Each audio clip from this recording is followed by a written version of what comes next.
Kevin Sapp shares his struggles in music comedy.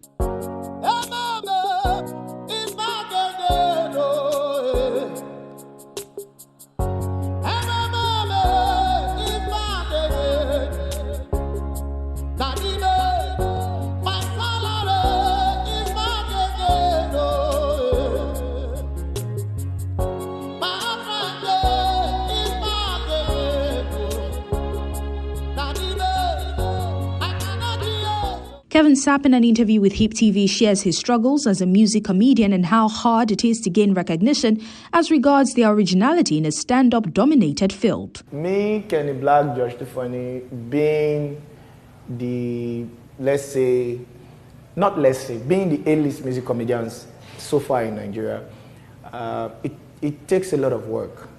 First thing I want to say, it takes a lot of work.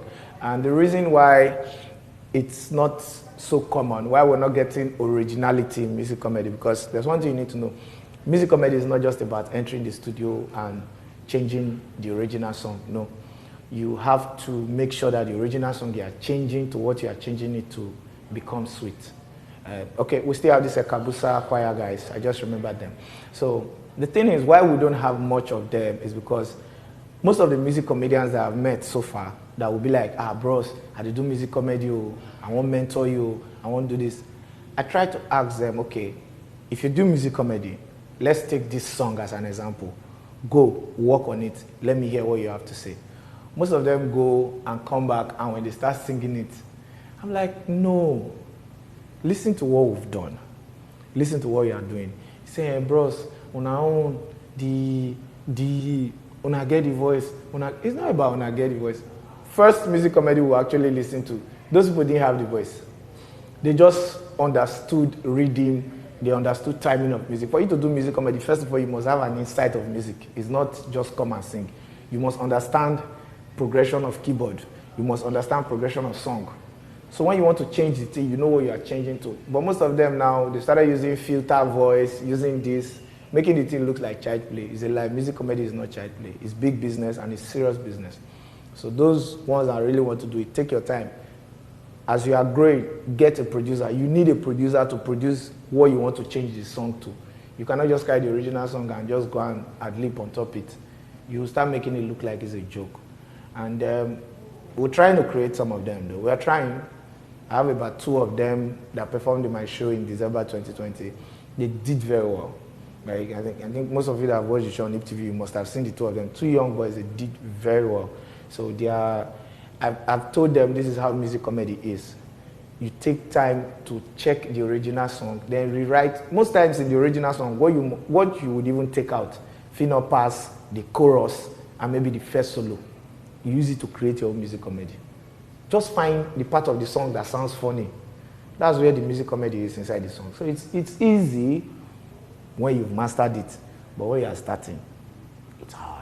On the issues of comedians recycling other people's jokes and almost claiming it as theirs, Kevin Sapp had this to say. Unlike music, I think it's same in music. It's not different anywhere. The hotter you are, when you are hot and trending in comedy, you become the biggest act of the night automatically. So when you are hot and trending, when they know that, yes, the audience will wait to make sure they see you, they keep you to the tail end to close the show. Then some of the issues we are having is, you see, we have something in our comedy industry which we are still trying to deal with, which is called plagiarism. People tend to use people's joke. We don't stop anybody from using anybody's joke. You can use anybody's joke. But where you now want to use the person's joke as if it's your humanity property, which English, it's as if it's your right, then you even use the joke, you still have to now post the joke on your Instagram. My brother, fear God. That's where the beef comes from. And those idea of when you come to show, some people will say, call this guy before you call me, or call me before you call this guy. I think I've not been to any show in my life where I feel like they should call me before they call somebody. I just feel everybody has their moment. I've never had a bad day on stage, but just call me when you feel you want to call me. That's why we have a stage manager.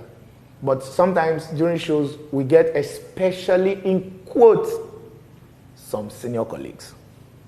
They always come with, I get ready, already go, I get ready, already go, I beg. Now you want to perform? No, I'll go before you. They go before you, and somewhere behind the stage, we start hearing koboko. Like, we start seeing blood everywhere. And when they come down the stage, somebody that tell you, I'm in a hurry, I'm going somewhere. 1 hour later, Baba Day's audience, they watch the show. So it's becoming a normal thing. It's becoming a normal thing for us. But it's not beef. It's not beef. I just say comedians, even outside Nigeria, comedians, they share jokes. Like, okay, both of us could have an idea of the same joke. But the difference between our idea is in the delivery. Where we have problem is when your delivery and my delivery is the same thing. That means one person has copied one person. So that's where the beef comes from. Recently, we had something like that on Instagram. Some of my colleagues, they were calling out other colleagues that were using their jokes. Like, Baba, this joke na my joke. Why you use that? This joke na my joke. Why you? And I thought, Nigeria, every day Nigeria is funny. If you really say you want to write jokes in Nigeria, Baba, a day you can write 50 jokes. First, you are coming, not even in this Lagos where everybody is not normal. You can write 50 jokes. Just now while they come, so cabman went carry me one revise. He blocked another motor. The man just looked at the cabman and said, young man, will you leave that place? Your behavior like goats. So, you see, every day it's a funny thing, but we don't really beef that much in comedy. We don't have beef. That's one thing I know. Comedy industry, we know to get beef. Highest, we just get click. That's the word. We have click. We have the this fashion, the that fashion, the this fashion. So some of us, we are just in our lane. This fashion call us, we wear fashion. This fashion call us, we fashion. And we don't do any fashion because nobody they feed us. I'm going to join fashion now, I'm going to go beat you. So we are fashioner. We are in our fashion. You understand?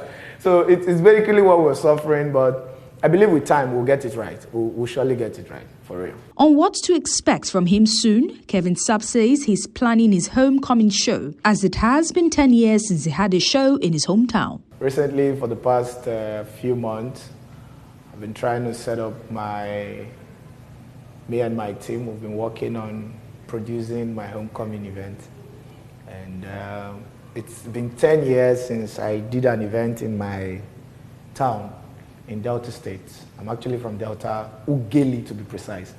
It's been over 10 years before I did my last show there. So we're trying to put up a show for my homecoming for August 21st. So it's what we're working on right now, and we believe the show is going to be awesome. It's going to be nice. And we're just coming back home, you know. Boy went on go fast more by God's grace. And they don't hear your name, so you're bringing it back home for them, more like you're giving back to the community where you come from, and trying to create an atmosphere of music, comedy, and laughter. So basically, that's what we've been doing for months now. So we believe God, by August 21st, we'll deliver it. Igbo people now carry music, turn them upside down. There was a time in Nigeria we were hearing blues. When Igbos decided to sing, Westlife, Common Market. There was a time in Nigeria where they hear songs like, I have a dream, a song to sing. You know the song, right? When Igbos decided to sing, now one Igbo woman wake, hold that same song. Wait till we hear now, I have a dream, a song to sing. Daddy man to help me cope one day. With everything. Igbo people, they get one signature for all their song. You must hear them. I see me for the one day. Somebody go like Jesus.